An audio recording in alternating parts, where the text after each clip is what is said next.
Welcome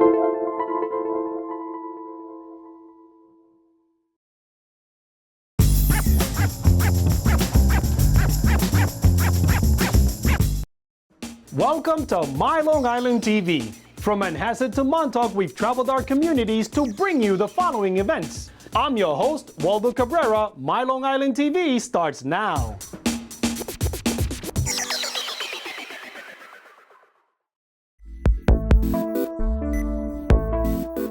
Students from across Long Island gathered at Farmingdale State College for the annual STEM Diversity Summit. 6 years ago, the White House had a fair. And then when I looked at it, I was looking for some diversity, and I didn't see that many. There might have been diversity there, but I couldn't recognize. And so a few of us, maybe around 5 of us, decided we need to do something about it. This is my 6th year here, working very closely with Dr. Henry. I have watched us finally use the word from STEM to STEAM. I have seen the number of young women who participate grow, but the enthusiasm among the young people and the teachers, that never diminishes. It's really important because you'd find a lot of times that we don't have a lot of people of color in various fields. And here they're working to show you that we can do this just as well as anyone else. So they also stand for role models for other children.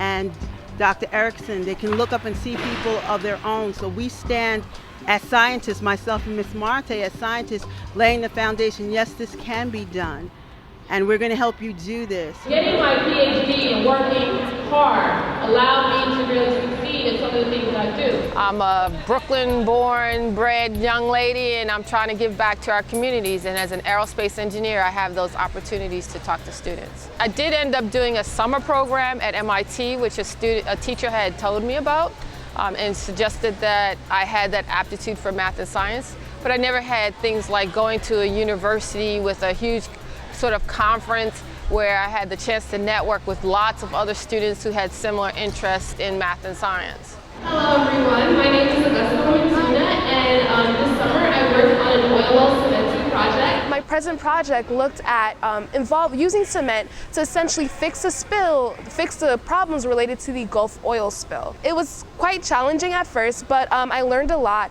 and the major takeaway from everything is the importance of being different and not being scared to do something different, because frankly, cement, I've never seen anyone who has worked on a cement and concrete project like me, and I definitely stood out a lot of competitions, and it wasn't easy transitioning from a more conventional biology project to something like this. In college I led to major in applied math, and I did to become a professor. I found it very cool that math could be applied to understanding something as complex as the brain, and by applying math to the brain you can understand human behavior, and that's where the spark kind of occurred for me.